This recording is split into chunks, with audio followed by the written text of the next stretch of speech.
नमस्कार, मैं हूं आशीष चित्रांशी और आप देख रहे हैं the news launcher. Mid day मुद्दा विद अशोक वानखेड़े। आज भाऊ काफी दूर हैं, बड़ी मशक्कत से जुड़ पाए हैं, तो कंट्रोल रूम पहले भाऊ को जोड़ लीजिए, तभी ये मुद्दे पे आएंगे। दरअसल भाऊ जो आज राज्यसभा में तनातनी हुई है, उस तनातनी में अभी प्रत्यक्ष रूप से लोग जो देख रहे हैं, समझ रहे हैं, वो ये है कि अविश्वास प्रस्ताव की तैयारी चल रही है, खड़गे साहब के कमरे में दस्तखत हो रहा है। लेकिन उससे अलग अगर देखें तो ये पहली चुनौती 4 जून के बाद मोदी के लिए पहली चुनौती होगी। और अगर खेल थोड़ा-सा भी बिगड़ गया, जो 2 ऐसी बैसाखियाँ हैं जिन बैसाखियों का कोई भरोसा नहीं, चाहे नीतीश हो चाहे चंद्रबाबू, दोनों का ट्रैक रिकॉर्ड बताता है, आप और बेहतर जानते हैं चंद्रबाबू के ट्रैक रिकॉर्ड को नीतीश के। अगर इनका ट्रैक रिकॉर्ड जो है, वैसे ही कहीं ट्रैक पे फिसल गई है, तब तो सरकार लोग कहते थे 6 महीने, साल भर ये सरकार तुरंत ही फिसल जाएगी। और ये पहला विषय तो पहला हमारा ये है, लेकिन धनखड़ साहब के आचरण पर भी आज चर्चा ज़रूरी है।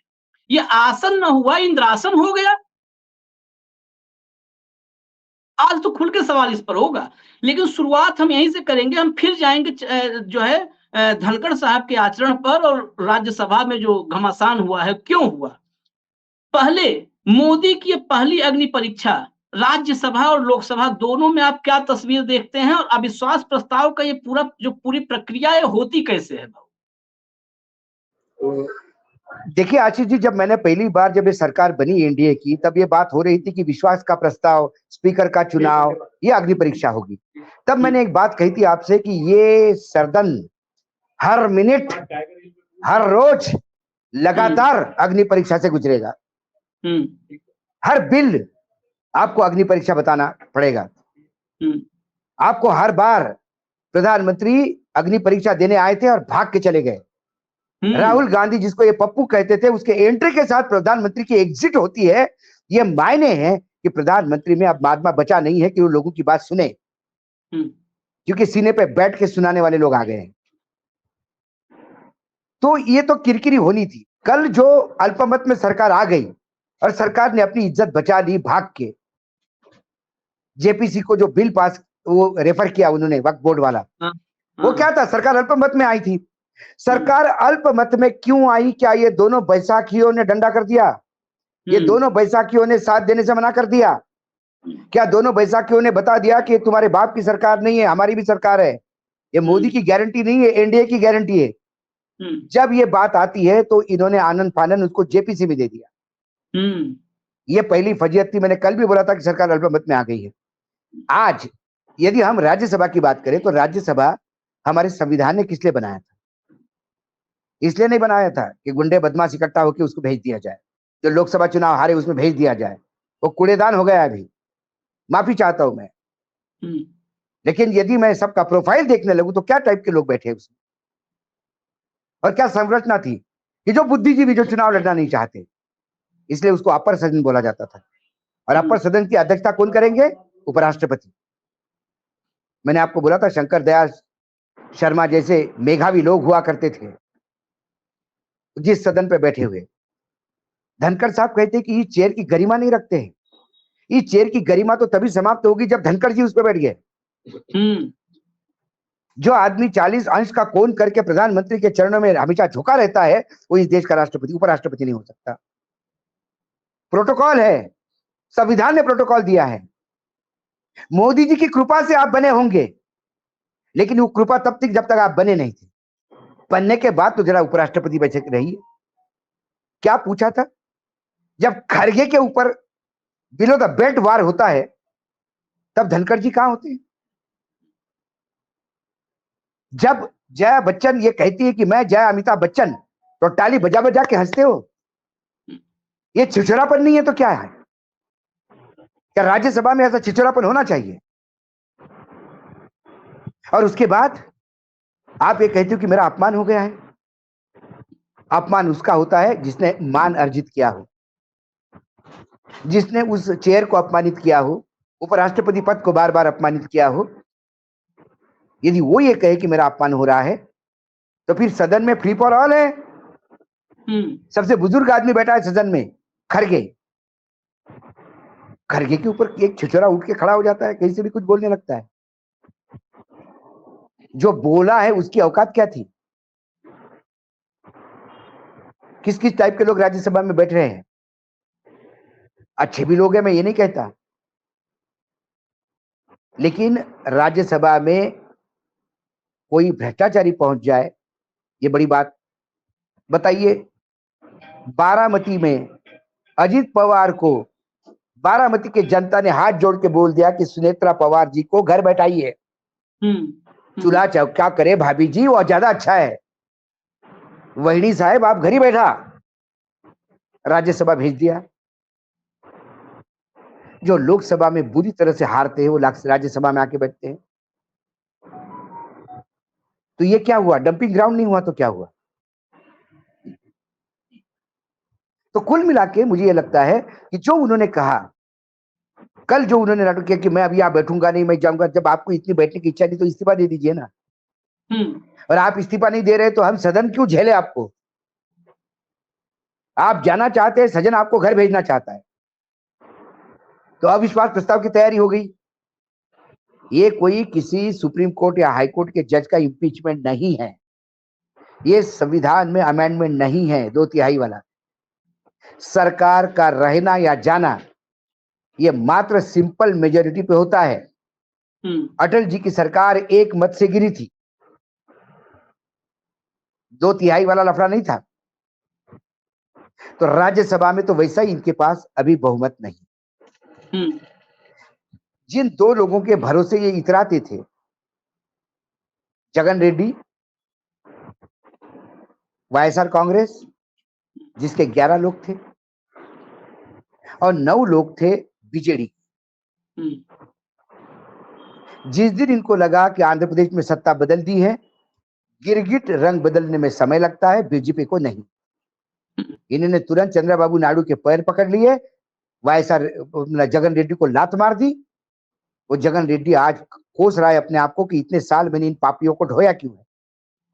अब उसके 11 इनके किसी काम के नहीं, मतलब ये उसका किसी काम के नहीं है, वो नहीं देगा। और ये 9 है बीजेडी के, उसको तो बाकायदा नवीन पटनायक ने प्रेस कॉन्फ्रेंस करके कहा कि हम अब बीजेपी का हर रोज विरोध करेंगे। एक लोकसभा में उसके बाद कुछ भी नहीं है।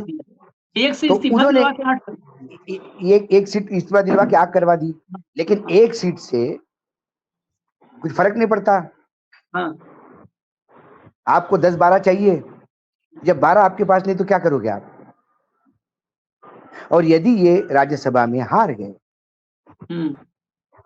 तो लोकसभा में आएगा। और फिर लोकसभा में नीतीश क्या रुख लेता है, चंद्रबाबू क्या रुख लेता है, ये देखना होगा। तो ये इनकी अगली परीक्षा है। ये अपने आप को तिस्मार खा समझ रहे थे, ये इतने कुपड़ और मूर्ख है, इनको ये पता ही नहीं चला कि चंद्रबाबू मंत्रालय क्यों नहीं ले रहा है। इनको ये पता ही नहीं पड़ा कि जनता दल यूनाइटेड मंत्रिमंडल में मंत्री पद क्यों नहीं मांग रहा है, जो दिया वो क्यों रख रहा है, क्योंकि उनका नजर कहीं और है, कुछ और मांगना चाहते हैं। चंद्रबाबू नायडू को जो तुमने दिया वो मंत्रालय भी वापस ले लो, उसको कोई जरूरत नहीं, उसको पैसा चाहिए और पैसा लेके जा रहा है। यदि ये सरकार बच जाएगी, मैं नहीं कहता हूं कि सरकार गिर जाएगी तुरंत, अग्नि परीक्षा तो है, लेकिन नरेंद्र मोदी को ये सरकार बचाने के लिए क्या क्या देना पड़ेगा, इसका मोल, ये बड़ा इंपॉर्टेंट प्रश्न है। क्या फिर 1-8 लाख करोड़ रुपए ट्रांसफर होगा आंध्र प्रदेश? क्या फिर बाकी राज्यों के ऊपर अन्याय होगा? क्योंकि बजट तो उतना ही है। कोई अपनी जमीन या कोई अपने बेटे के शेयर मार्केट के शेयर बेच के तो अमित शाह जी पैसे नहीं देंगे। पैसे तो उसी तिजोरी से आएंगे जो देश की तिजोरी है, कहां से देंगे? और चंद्रबाबू नायडू को ये सूट होता है, बार बार सरकार गिरने के कगार पे आए। जितने बार चमत्कार होगा उतने बार नमस्कार होगा। वो बार बार चाहेंगे कि ये नमस्कार करे तो फिर चमत्कार करे। So Chandra Babu will create the crisis and diffuse the crisis. At a cost, he will charge for. और वो कॉस्ट जो है वो इस देश को भारी पड़ रही है। इन दो गुजरातियों के सत्ता के लालच में देश बिक रहा है। ये लगातार दूसरा हमला है। पहला वक्फ बिल का वापस जाना, दूसरा अब उपराष्ट्रपति के खिलाफ अविश्वास प्रस्ताव जो है उसको आप संभालना, सदन के अध्यक्ष के खिलाफ जो अविश्वास प्रस्ताव है। और ये आने वाले समय में, क्योंकि हर बिल फाइनेंस बिल नहीं होता। वो सुमित्रा महाजन जी के समय आपने गलती से करवा लिया, वो बेचारी को पता नहीं था, वो विश्वास रख गई। उसके बाद उसने कहा कि यदि इसके बाद कोई बिल फाइनेंस बिल के नाम से मेरे पास आया और पुट अप किया तो मैं इस्तीफा दे दूं। उसके बाद नहीं होने दिया। लेकिन ये तो वहां पे भी, या बिरला तो कर सकता ही, लेकिन राज्यसभा उसको और ये विपक्ष उसको मानेगा नहीं, क्योंकि आपके पास 300 नहीं है, आपके पास 240 है। जो 52 आप जिसके भरोसे हो वो सब्जेक्ट टू है समय समय पर। कल पटेल कह सकती है, अनुराधा पटेल कह, अनुप्रिया पटेल कह सकती है कि मेरा जरा सेक्रेटरी बदल दीजिए। नहीं बदलेंगे तो मेरा वोट भी है। और एक एक वोट की क्या अहमियत होती है इनको पता नहीं है। नहीं, ये अविश्वास प्रस्ताव से कहीं ऐसा तो नहीं कि इंडिया गठबंधन से ज्यादा, क्योंकि सरकार गिरने वाली स्थिति अभी नहीं लग रही है, लेकिन खुशी इंडिया अलायंस से ज्यादा एनडीए में हो। मैंने वही तो कहा आपको। भाई मुझे बताइए पूछ परख क्या है। मैं तुमको किस्सा सुनाता हूँ, यदि तुम्हारे पास 30 सेकंड होते। हाँ भाव बिल्कुल। ये जो अवध का एक सरदार था नजीब, वो दत्ताजी सिंधिया को बहुत परेशान करते थे। सिंधिया लग के था, सिंधिया के पास ये पंजाब, राजस्थान और ये प्रदेश था। और जब वो नजीब को पकड़ लेते थे कि आज नजीब को निपटा देंगे, तो नजीब मैसेज भेजता था होलकर को, और होलकर बाबा इंदौर से मैसेज देते थे, अरे नजीब मेरे बेटे जैसा छोड़ दो। तो इस नजीब से परेशान होके एक दिन सिंधिया इंदौर होलकर को मिलने गए, मल्हारा होलकर को। मल्हारा होलकर की उम्र ज्यादा थी, बाबा बोलते थे उसको। बोले मल्हार बाबा, ये नजीब ऐसा क्या आपका संबंध है नजीब से, जो जब नजीब को हम पकड़ते आप बोलते छोड़ दो छोड़ दो। तो मल्हार ने कहा कि दत्ताजी सिर्फ तलवार चलाने से काम नहीं होता, थोड़ा दिमाग भी चलाया करो। जब तक अवध में नजीब है तब तक तुम ग्वालियर में हो और मैं इंदौर में हूं। जिस दिन इस नजीब का भूत मर जाएगा, ये पूना का पेशवा हमें पूना बुला के अपने दरबार में झाड़ू लगवाएगा। वो बोलेगा कि अब मराठा साम्राज्य को अपोज करने वाला कोई बचा ही नहीं, तो तुम ग्वालियर में क्या कर रहे हो, पूना आ जाओ। और तुम इंदौर में क्या कर रहे हो, अपनी जागीर चली जाएगी। अपनी जागीर बनाने के लिए नजीब का होना जरूरी है, अकल से काम ले। तो इन 52 लोगों के लिए यह सरकार रोज क्राइसिस में आना जरूरी है। तो वो भी यदि सरकार को अंदर बोल गए होंगे कि तुम सरकार के लिए आओ, हम तुम्हारा समर्थन करेंगे, 11th आवर पे बोलेंगे नहीं अब हम, वो पहले से कमिटमेंट था इसलिए उधर चले गए। लेकिन जितनी सरकार क्राइसिस में आएंगी इतने इन 52 लोगों का भला होगा। यदि सरकार के पास 5 साल क्राइसिस ही नहीं आए, कसम खुदा की आशीष, ये जो है ना 52 लोग, इनको अपॉइंटमेंट नहीं देंगे मंत्री। हाँ बिल्कुल एकदम। इनकी हालत धोबी के कुत्ते जैसी हो जाएगी, ना घर का ना घाट का। इसलिए इसकी अपनी वजूद बताने के लिए, बैसाखियों को अपना वजूद बताने के लिए बीच बीच में इसको एक टांग पे दौड़ाना पड़ेगा। ये सबके लिए विन विन सिचुएशन है। इंडिया गठबंधन के लिए विन विन सिचुएशन इसलिए है कि सरकार पे लगातार दबाव बना रही है, इसका परसेप्शन जाता है। ठीक है, भाजपा का अंदरूनी एक गुट बहुत खुश है, ये निपटे तो किसी और का नंबर लगे। चंद्रा बाबू और नीतीश बहुत खुश है, ये अपने में उलझे रहे तो हमें तकलीफ देना बंद करे, हमारे लोग तोड़ना बंद करे। और वो 52 इसलिए खुश है कि हमारी कहीं तो इज्जत हो रही है, कहीं तो पूछ परख हो रही है। इसलिए ये अविश्वास प्रस्ताव जो है ये बहुत मायने रखता है। और जहां अग्नि परीक्षा तो मोदी की रोज है। सदन चले ना चले रोज है, क्योंकि जब सदन नहीं चलता तो योगी चलता है। हाँ। जब योगी चुप हो जाता है तो संघ चलता है। जब संघ चुप हो जाता है तो कोई स्कैंडल चलता है, फिर राहुल गांधी कुछ बोल देते हैं, या इनके जो ऊपर लोग हैं वो कुछ बोल देते हैं, तो लूज बॉल तो रोज डाल रहे हैं और विपक्ष छक्के पे छक्का लगा रहा है।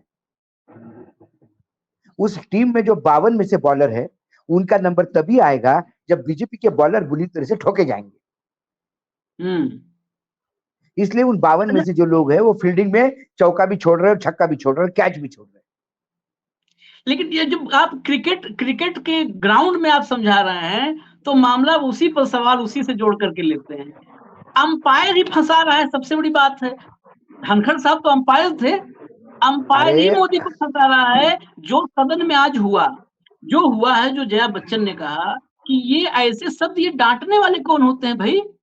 आप भी हमारे जैसे ही, हमारे साथी हो, आसन पर हो, चेयर पर हो, वो अलग सम्मान है। आप डांटते हो, कहते हो न्यूसेंस, बुद्धिहीन बोल देते हो, बुद्धिहीन, न्यूसेंस, क्या क्या शब्द। जया ने कहा कि मैं बहुत सारे शब्द, मैं वो शब्द ले नहीं सकती जो ये चेयर पे बैठ के इस्तेमाल करते।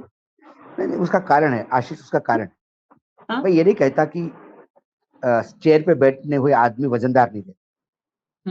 यदि आदमी पढ़ा लिखा हो, आदमी सीनियर हो, राजनीति की समझ हो, हाउस चलाने के आदी हो, सैनिक स्कूल से पढ़े भाऊ, सैनिक स्कूल से। नहीं, मैं ये, तुम बार बार मेरे स्कूल का नाम मत लो। मैं एक आध दिन सैनिक स्कूल से अपने आप को डिसोसिएट कर दूंगा, क्योंकि मैंने आपको कहा कि मैं 10 साल का था जब सैनिक स्कूल में गया था, और 10 साल की उम्र से हमारे पीटी टीचर या कोई भी टीचर एक पीछे से लपड़ पड़ता था, गर्दन कॉलर को लगनी चाहिए, ऐसा सीना चाहिए। ये आदमी जो 40 अंश में 24 घंटे झुका रहता है, ये कैसा सैनिक स्कूल था, उसका कौन पीटी टीचर था? मुझे दया आती है, मुझे शर्म आती है इसका सैनिक स्कूल का होना। शर्मसार है ये बात मेरे लिए। बाकी राजनीति में बहुत लोग हैं सैनिक स्कूल के, बहुत लोग हैं, मुझे गर्व है। हो सकता है अलग अलग विचारधारा के हो, लेकिन गर्व है मुझे, क्योंकि उनमें कहीं ना कहीं वो सैनिक स्कूल वाला अंदर से वो स्पिरिट है। नॉन स्पिरिट वाला एक सैनिक स्कूल वाला मैंने पहली बार देखा। हाथ जोड़ता हूं इसको, मेरे स्कूल का नाम लेना ही मत इसके साथ। ये हमारे लिए चेहरे पे काला धब्बा है उपराष्ट्रपति, मतलब मुझे मतलब इसके साथ कहना, ग्लानि के साथ कहना पड़ रहा है, क्योंकि इस देश का राष्ट्रपति, उपराष्ट्रपति, प्रधानमंत्री ये मेरे अभिभावक है। लेकिन मेरा पिता ही यदि नालायक निकले तो मुझे कहीं ना कहीं उसे दिखाना पड़ेगा कि नहीं, समाज के खिलाफ जा रहे हो पिताजी आप। अब हम भी बड़े हो गए। बेटी की शादी के समय पिता अपने लिए लड़की ढूंढ के लाए तो बेटा तो कहेगा तो सही, अरे भैया घर में बहू की जरूरत है, माँ की नहीं है। तो ये यदि उपराष्ट्रपति यदि अपना पद की गरिमा को, आप जो चाहे वो करें, धनखड़ साहब इस्तीफा दे और मोदी जी आते ही सबसे पहले मोदी जी के जूते साफ करे, सर पे लगाए, तो अपना अपना चॉइस है, अपना अपना भक्ति है। उन्हें मोदी में वो अपने वो जो राय साहब है तुम्हारे अयोध्या वाले, चंपत राय, उनको उसमें विष्णु दिखता है। तो मैंने तो सुना वो 2-4 बांसुरी लेके पहुंच गए थे उनके पास कि आपने श्री कृष्ण बन के बांसुरी बजाई तो एक बार बजा के दिखाओ ना। साहब ने बजाया, मैंने ढोल बजाता हूँ, बांसुरी नहीं, मैं अलग टाइप का विष्णु हूं। तो जब आपको विष्णु का रूप, और उन्होंने, साहब ने भी खुद कहा कि वो नॉन बायोलॉजिकल है, सीधा ऊपर से भगवान ने भेजे है, तो कई देश में लोग हैं उनके चरण छूना चाहते होंगे। हमारे पूना में तो मंदिर भी बन गया था साहब का, बाद में वो मंदिर बंद करवाया गया क्योंकि किसी ने वहां पे वो चढ़ाया, नवस बोलते मराठी में, कि आप भगवान के पास बोल देते हो कि मेरा बच्चा पास हो गया तो मैं इतने लोगों को खाना खिलाऊंगा। ये लोगों को लगा कि यहाँ नवस चढ़ने लगे हैं, तो लोगों को लगा बंद करो इसको, बच्चा फेल हो जाएगा, लोग बोलेंगे ये भगवान फ्रॉड है, जो एक्चुअली है। तो मंदिर बंद कर दिया गया। तो कुल मिलाकर ये जमात ही पूरी अंधभक्तों की है। लेकिन अंधभक्त जब एक संवैधानिक पोजीशन पे बैठते हैं तो उन्हें उस बात का ख्याल रखना चाहिए कि मैं किस पोस्ट पे बैठा हूं, मैं किस जगह पे बैठा हूं। 145 143 करोड़ देश की उपराष्ट्रपति, और ये उपराष्ट्रपति ऐसी छिछोरीपन की हरकत करे तो फिर ये देश की बेइज्जती, और ये देश मेरा है, मैं इस देश का घटक हूं। मोदी जी की जो, सॉरी मोदी जी की नहीं, अभी मोदी जी खुद की नहीं बोलते, एनडीए की सरकार जो है वो मेरे लिए है भाई। The government is for the people, people में मैं आता हूं। मतलब वानखड़े सरनेम हो गया तो क्या मैं नहीं आऊंगा, ऐसा नहीं होता। सरकार के लिए सिर्फ मोदी या अडानी या अंबानी, ये दो ही सरनेम नहीं है, बाकी भी सरनेम है। तो कुल मिलाकर ये उपराष्ट्रपति ने अपनी खुद भद पिटवाई, और हम लगातार इस राज्यसभा की, खास इस सेशन में हम लगातार देख रहे थे कि वो गरिमा को बार बार तार तार कर रहे थे, और फिर कह रहे थे कि तुम गरिमा नहीं रखते हो। आप गरिमा में जगह पे बैठो तो ऑटोमेटिक आपको लोग इज्जत देंगे। रिस्पेक्ट इज अर्नड, आपको इज्जत कमानी होती है, आपको गिफ्ट भी नहीं मिलती। अच्छा तो भाऊ, धनखड़ साहब ने जो किया वो अब धनखड़ साहब को सोचना पड़ेगा, सरकार को सोचना पड़ेगा। आखिरी आखिरी सवाल, इसमें तंज भी है थोड़ा, हल्के मतलब हास्य और तंज में ही ये सवाल मैं लेता हूं। आप बाहर जाते रहते हैं, तमाम लोगों से मिलते जुलते रहते हैं, ये जरा पता करवाइए कि ये जो माइक है इसका बटन किसके पास है, राज्यसभा और लोकसभा दोनों में। लोकसभा में जब किसान आए और राहुल गांधी के साथ वो खड़े होकर बाइट दिए, तो बिरला जी ने कहा कि ये पूरा यहाँ का जो सदन है ना, ये मेरी ज्यूरिडिक्शन में है, सब कुछ यहाँ पर, ये आप मर्यादाओं को लांघ रहे हैं एलओपी साहब। और जब बटन की बात आती है कि माइक बंद हो गया, तो कहते हैं बटन मेरे पास नहीं है, ज्यूरिडिक्शन पूरा है, बस बटन नहीं है। आज उसमें और जोड़ते हैं, आज भी मामला पता है गरमाया क्यों भाऊ? आज बताइए, आप एलओपी का ही माइक बंद कर दे रहे हो। आज खड़गे साहब का, उस बुजुर्ग का जिसका संसदीय जीवन 5 दशक से ज्यादा का हो गया है, एलओपी राज्यसभा में, उच्च सदन में आप माइक बंद कर दे रहे हो। इसी पर असली यहीं से सवाल शुरू हुआ। नहीं, मैं बता रहा हूँ आपको, बता रहा हूँ। ये जो दोनों भी, बिरला जी है और इधर धनखड़ साहब है, मैंने कहा ना कि जब भी देश में इसका इतिहास लिखा जाएगा स्पीकरों का, ये दोनों का नाम काले काले पन्नों में होगा, ये लिख लो। रही दूसरी बात, जो सबसे महत्वपूर्ण बात है, माइक सिस्टम कहीं और होता है, लेकिन इंस्ट्रक्शन ये होते हैं कि राहुल गांधी बोलने पे बंद कर दिया जाए। वहां एक आदमी बैठा रहता है, वो बोलता है ज्यादा बोल रहा है, बंद करो, अब खोल दो। ये जब हम, याद है जब हम स्टूडियो में डिस्कशन करने बैठते थे टेलीविजन में, तुम भी चैनल चला चुके हो, मैं भी चैनल चला चुका हूँ, तो जब एक आध गेस्ट बिल्कुल सुनता ही नहीं है, लगातार बोलता है, तो हम बोलते हैं इसका माइक ऑफ कर। माइक तो कौन करता है माइक ऑफ? पीसीआर करता है। पीसीआर में बैठा होता, ऑडियो वाला तो बंद कर। तो इनका पीसीआर ऊपर एक है, और उस पीसीआर में एक लोग बैठे रहते हैं, प्रोड्यूसर पीसीआर में बैठा है, वो माइक बंद कर देता है इशारे पे। अब रही ज्यूरिडिक्शन की बात, उन्होंने सही कहा कि पूरा लोकसभा में तो सबसे बड़ा स्पीकर है, पार्लियामेंट्री उस एरिना में प्रधानमंत्री से भी ऊपर स्पीकर है, ब्लू बुक के अनुसार, प्रोटोकॉल के अनुसार। सिर्फ स्पीकर के ऊपर राष्ट्रपति होता है संसद के परिक्षेत्र में। इसलिए प्रधानमंत्री को भी स्पीकर की परमिशन से अंदर आना पड़ता है, स्पीकर को नमस्ते करके जाना होता है, स्पीकर को चिट्ठी देकर उसके कमरे में मिलने जाना पड़ता है। स्पीकर तय करता है प्रधानमंत्री बोलेगा नहीं बोलेगा, ठीक है। अब उस दिन उन्होंने कहा, किसान जब आए, आपने बाइट दी, आपने परंपरा तोड़ी, गलत किया, ये किया, वो किया। तो भैया वो जो बॉम्बे वाली लड़कियां आई थी फिल्मों की, वो जब बाइट दे रही थी तो आप क्या कर रहे थे? मतलब इलेक्टेड मेंबर ऑफ पार्लियामेंट, लोगों ने जिसको चुनाव जितवा के भेजा है, करोड़ों मतदाता जिसके पीछे खड़े हैं, क्योंकि वो लीडर ऑफ अपोजिशन है, यदि वो किसी से बात करता है और उसकी बाइट ली जाती है तो परंपरा टूटती है। और ये नाच गाना करने वाले, मतलब मैं उसको गलत नहीं मानता, वो भी एक प्रोफेशन है। आज मुझे और तुम्हें नाचने के लिए बोला जाए तो हम नहीं नाच पाएंगे जैसे वो नाचते हैं, वो प्रोफेशन है उनका। उनकी बाइट हो रही थी तो बिरला जी ग्लैमरस हो रहे थे। वो किसी की बनिए की शादी थी क्या? वो किसी बनिए की शादी थोड़ी थी, वो पार्लियामेंट का ओपनिंग था।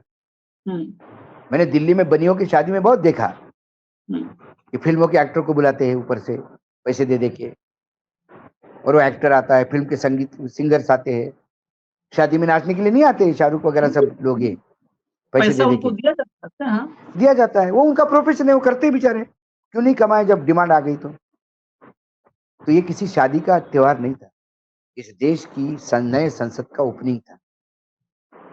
उसमें वो बाइट देने वाली सिने तारकाएं चल गई आपको, तो इस देश का किसान नहीं चल गया, किसान नहीं, क्योंकि वहां इत्र की खुशबू आती है, यहाँ पसीने की बू आती है। ये अपने आप को किसानों के हितैषी कहते हैं, शर्म आनी चाहिए। तो ये जो बोलते हैं इसको, इसका कोई आशीष इनके साथ डिस्कस करना, इनके बातों पे मतलब अपना दिमाग खपाना है। इस देश में बहुत सारी चीजें हैं जो हो रही है। मैं आज यहाँ उदयपुर में बैठा हूँ, सुखाड़िया साहब के बाद कोई ऐसा नेता नहीं पैदा हुआ जिसने उदयपुर के लिए कुछ किया हो। ये जो टूरिज्म चिल्लाते हैं, ये राजस्थान का सबसे हाई प्रोफाइल शहर है। हाँ, शहर की दुर्दशा क्या है देखिए। और ये सिर्फ बीजेपी वाले नहीं, कांग्रेस वाले भी ऐसी है। कांग्रेस का अपना ऑफिस नहीं इस शहर में, देख लीजिए आप। कांग्रेस का ऑफिस नहीं है, ये अशोक गहलोत का गढ़ है। कांग्रेस का पदाधिकारी अपने घर में बैठ के काम करता है, और कहीं मिलना हो तो किसी के हॉल में जाके बैठते हैं, किसी रेस्टोरेंट में मीटिंग करते हैं लोग। देश में समस्याएं बहुत है, करनी पड़ेगी, इस पर भी एक स्टोरी करनी पड़ेगी। ये कम से कम जो हाँ नहीं जरूरी है। ये ऐसा थोड़ा है कि कांग्रेस को कहीं पे भी हम लोग यहाँ तो किसी को छूट नहीं है। न्यूज लॉन्चर तो सबके मैंने न्यूज लॉन्चर सबकी लॉन्चिंग करता है, उसमें नहीं, कांग्रेस की लॉन्चिंग करने में तकलीफ नहीं होगी। एक बता रहा हूं मैं तुम्हें कि समस्या आज मैं जिस शहर में जाता हूँ समस्याओं का भंडार दिखता है, और ये पड़े हुए हैं कि ये मंदबुद्धि है, उसको नहीं आता, ये लड़की ऐसी है, ये तुम पति का नाम क्यों लगाती हो, पति का नाम क्यों नहीं लगाती हो, अपना नाम क्यों लगाती हो। अरे ज्यादा मतलब ये तो बिल्कुल छिछोरी जैसी जो महिला गॉसिपिंग करती है वैसी राज्यसभा हो गई अभी। उसमें सबसे ऊपर आसन, जिसको कहते हैं आसन की तरफ नहीं होना चाहिए कुछ भी ऐसा। आसन तो मतलब कई बार तो मुझे लगता है कि मैं कपिल शर्मा का कॉमेडी शो तो नहीं देख रहा हूँ। अपने आप पे हंसी आती है जब सदन चलता है तो। खैर चलिए, आज चर्चा आप दूर बैठे हैं, फिर भी आपने कहा कि काले अध्याय मतलब काला पन्ना होगा अगर जब लिखा जाएगा इतिहास, लेकिन वो काले पन्ने दो होंगे, 2 काले पन्ने होंगे, और अगर हम लोग उस दौर को देख पाए तो जरूर अपने तरफ से 2 बटन भेजेंगे कि दोनों पन्नों पे एक बटन चिपका दो। वो दोनों बटन भी होने चाहिए दोनों पन्नों, ताकि उनको सुकून लगे। पन्ना भले ही काला हो, बटन तो है, बटन तो है, बटन होना चाहिए। चलिए खैर, कल दोपहर फिर मिलेंगे हम लोग, लेकिन कुल मिला जुला के कहें तो अंपायर ने ही, जब क्रिकेट से समझाया था भाव ने, अंपायर ने ही फंसा दिया है इस बार जो है मोदी जी को। तो धनखड़ जी के चक्कर में अभी स्वास्थ्य प्रस्ताव धनखड़ जी का काम है बॉलर को बॉलिंग करवाना। पिछले कुछ दिनों से मैंने धनखड़ जी ही बॉल डालते हुए दिखाई देते मुझे। हाँ, उसी चक्कर में धनखड़ जी, बड़ा अजीब है। देखिए राज्यसभा में अंपायर बॉलिंग कर रहा है, हाँ, सुप्रीम कोर्ट में जज बॉलिंग कर रहा है, हाँ, अरे इनको अंपायर होना भूल गई है, सब भूल गए अंपायर। खैर देखते हैं अब ये ऐसे ही कितनी बार, अब कितने अंपायर फंसाते हैं, कहाँ के अंपायर फंसाते हैं। बात सुप्रीम कोर्ट की आई तो जो है जस्टिस BR गवई कुछ है न्यायपालिका में जिनको सलूट करते हैं। आज BR गवई ने पूरा ED CBI सबको आईना दिखा दिया जमानत देते समय। कल जस्टिस सूर्यकांत ने मैंने अभी जजों को सैल्यूट करना बंद कर दिया आशीष। हाँ, क्योंकि डीवाई चंद्रचूड़ जी को सैल्यूट कर रहे थे। हाँ, उन्होंने इलेक्टोरल बॉन्ड में फिर मायूस किया, टिप्पणी कर दी। अब वो ज्ञान दे रहे हैं हमको, अब पूरे देश को ज्ञान दे रहे हैं कि न्याय दान से मतलब नहीं, न्याय दिखना चाहिए हुआ है करके। इलेक्टोरल बॉन्ड में क्यों नहीं दिखाई दिया? अब किसको, अब लोग भी हंसेंगे, बोलेंगे तुम भी यू टर्न लेते हो, आज तुम गवई साहब को सैल्यूट कर रहे हो, कल गवई साहब को फिर कोसोगे। इसलिए अच्छा भैया, ये कब, मतलब मैंने क्या कहा, ये सारे नीतीश कुमार के बीच से बड़े भी पलटूराम है, कब कौन पलटी खाएगा, किस केस में पलटी खाएगा, फिर हमको लगेगा कि कहीं देश की वो जो ज्वाला है, कोई ज्योति है बेचारी, थोड़ी न्यायपालिका के लिए भड़कती है, फिर वो बुझती दिखाई देती है। तो आजकल आपने किया, अच्छा किया, मनीष सिसोदिया को बेल मिली, अच्छा हुआ, लेकिन मुझे डर है कल सीबीआई फिर कहेगी कि हम अरेस्ट करना चाहते हैं। हाँ, साहब की एजेंसी है, जो चाहे कर सकती है। चलिए, आप बड़े मुश्किल से तो नेटवर्क में आए, बड़ी देर से दर्शक भी इंतजार कर रहे थे। कल दोपहर हम फिर मिलेंगे मिड डे मुद्दा विद अशोक वानखेड़े में। फिलहाल हमें इजाजत दीजिए। न्यूज लॉन्चर आप लोग देखते रहिए। नमस्कार। नमस्कार।